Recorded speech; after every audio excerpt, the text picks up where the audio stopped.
Hey there, gang. I hope you're all having a wonderful day. Kawaii50 here with another Honkai Star Rail video, and today I wanted to talk about the new 5-star coming with the 2.0 update. That is Black Swan. Now, some of Black Swan's information is out there in the wild, so I wanted to go ahead and go over it, see if we could determine if Black Swan would be worth pulling for you specifically. That's right, you watching the video, and hopefully we can help you plan some stuff, and maybe you'll actually want to pull Black Swan. Maybe you'll want to skip her after watching this video and save your delicious jades for somebody else. Hopefully this video helps you out either way, and if it does, please go ahead, like and subscribe. That would really help me out as we try to push for 10,000 subs this year. Now let's go ahead and take a gander at the information on this new 5-star Path of Nihility character of the Wind element.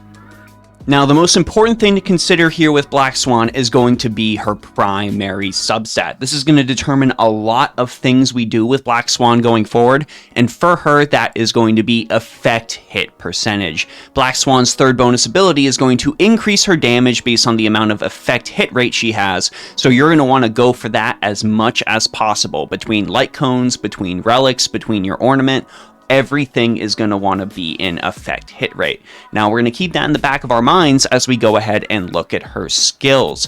Black Swan's main skill deals wind damage equal to 60% of her attack to a designated enemy and its adjacent targets, and has a 100% base chance to reduce the defense of each enemy by 27% for 3 turns. So we've got a solid AoE skill that reduces enemy defense. Now before we look at Black Swan's ult, we're going to need to look at her passive because it plays heavily into her ult.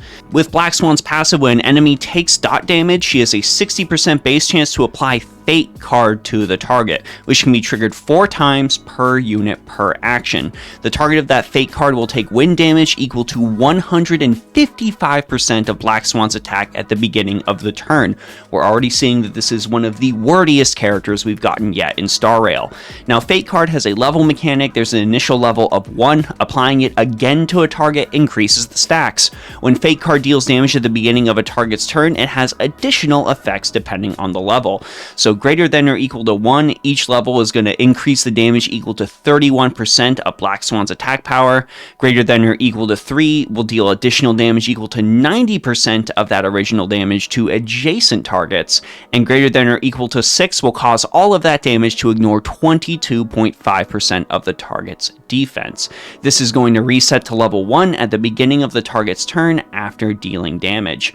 Now, how does this play into Black Swan's ult? Well, Black Swan is going to ult the entire enemy team and strengthen each target's Fate card effect for 2 turns.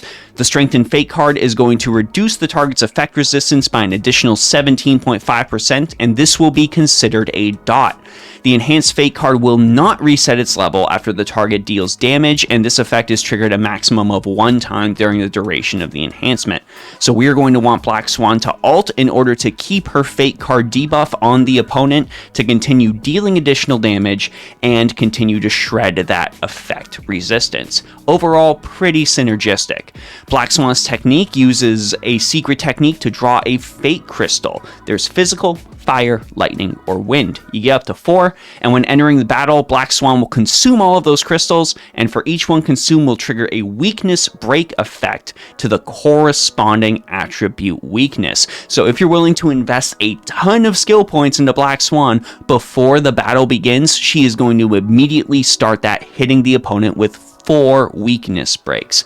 I don't know if this is going to be necessarily all that important, considering we will have other special techniques you're going to want to use potentially from other characters, but if you're looking to just enter the battle immediately shredding the opponent's weaknesses, this might be a good investment. As is the case with everyone, Black Swan's best light cone is going to be her own one on her banner, Reforged Remembrance. This increases her effect hit rate by 40%, and when she deals damage to an enemy inflicted with wind shear, burn, shock, or bleed, they're gained 1 stack of an effect called Profit. This effect can stack up to 4 times, and in a single battle, each type of dot can only generate 1 stack of Profit. Every stack the enemy has on them will increase her attack by 5%, and the dot damage she deals will ignore 7.2 2% of a target's defense. So not only is this a massive increase to Black Swan's primary stat, but it grants an additional stack that ends up increasing her overall attack damage, her second most important stat. Overall, Black Swan is going to be seeing a ton of good support with this light cone. Now, if you don't end up pulling it, if you don't have the Jade to go for this, you can go ahead and use Eyes of the Prey instead. This is just a 20% effect hit rate boost and a 24% dot damage increase. Overall, pretty dang good on Black Swan. You can also go ahead and give her Good Night Sleep Well. This doesn't end up giving that effect hit rate boost that Black Swan is looking for, but it increases her damage by 12%, stacking up to 3 times for every debuff the target enemy has. So if you are missing any of those other two, you can go ahead and use this as a default. However, it would be in your best interest to get Black Swan an effect hit rate light cone as soon as possible. Black Swan's best relic sec is the standard for basically every single Nihility character, Prisoner in Deep Confinement. This is going to increase her attack by 12% with 2 pieces, and for 4 pieces, with every dot the enemy is afflicted with, she is going to ignore 6% of her defense when dealing damage to them. This is, of course, going to stack with any other light cone effects or any other techniques and all that you have, allowing Black Swan to deal a significant amount of damage over time. When it comes to Black Swan's ornament, you are going to want Pan Cosmic Commercial Enterprise. This is yet another effect hit rate boost for Black Swan, and it's going to increase her attack equal to 25% of her current effect hit rate, up to a maximum of 25%. So if you are stacking effect hit rate on Black Swan like you should be doing, you are going to see the maximum increase from this planar ornament. And for the primary stats on Black Swan's planar ornaments, we're going to want to go ahead and go for wind damage or attack percentage on that sphere. I would highly recommend wind damage. And for the rope, we are going to go with standard attack percentage. So that should be fairly easy to get. For Black Swan's body, of course, we want effect hit rate percentage as much as possible, and we're going to get her the standard speed boots on top of that. Prioritize effect hit percentage, attack percentage, speed, and straight up flat attack. This is all that Black Swan is going to need to be effective. So let's talk about that ideal Black Swan team. If you are already deep in the Nihility DPS rabbit hole, you already kind of know how this is going to go. Black Swan's ultimate pairing is going to be with Kafka. Kafka in general thrives when being in a multiple Nihility dot team, and with Black Swan doing the same thing as the other huge dot DPS, this is going to be no exception. When it comes to other characters you compare Black Swan with, of course, Luca, Sampo, and Gwyneth are going to be your main options if you don't have Kafka.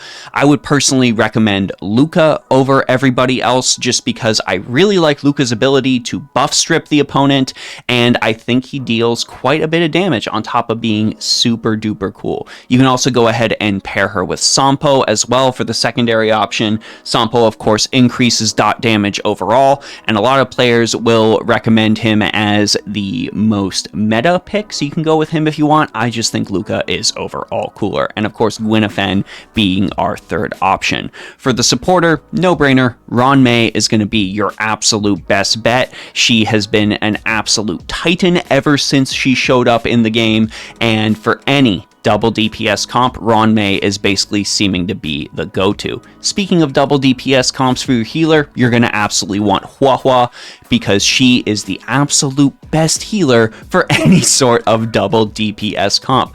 Hua Hua is absolutely insane. I don't think a lot of people really considered this when she first ended up showing up on this game, but between, Messenger Traveling Hackerspace, increasing the party with speed buffs, and increasing her healing with Passerby of Wandering Cloud, otherwise giving her Fleet of the Ageless for the overall buff, Hua Hua is absolutely nutty and swats super well in any sort of dot team, generals team, wind quantum team. Hua Hua in general is phenomenal, and I will recommend her until my dying breath. If you wanted to, you could also run a 3 dot DPS team. If you don't have Ron May, you can go ahead and just do a team of, say, Black Swan, Kafka, and Luca if you'd like. I would definitely recommend trying to go for a supporter overall instead, just because you're going to see higher damage. But if you're going into Simulated Universe and want to see what the full power of Nihility can do, you can just stack buffs to your heart's content and try this team for fun. Overall, gang, I think Black Swan is going to be a really, really good character if you are really focused on using Nihility as your main path. If you do not already have a Nihility team and you pull for Black Swan, you're going to go ahead and need to build one. You're going to need to build up a second Nihility character. If you already have Kafka, though, Black Swan is going to be an amazing pull and will just further enhance your Kafka team into the stratosphere. Finally, having another powerful 5-star Nihility to help Kafka's overall damage is going to be absolutely incredible. I know Welt exists, I know Welt is out there, but Black Swan is going to be an absolutely amazing addition to any Kafka team. However, if you don't have Kafka, if you're not into Nihility, I would say Black Swan is an easy skip, and you can go ahead and wait for other characters coming out in the 2.0 update. But I want to know what you all think. Let me know your thoughts on Black Swan down in the comment section below. Let me know if you think there are any light cones I might have missed. Let me know if you think there's a better relic set for her.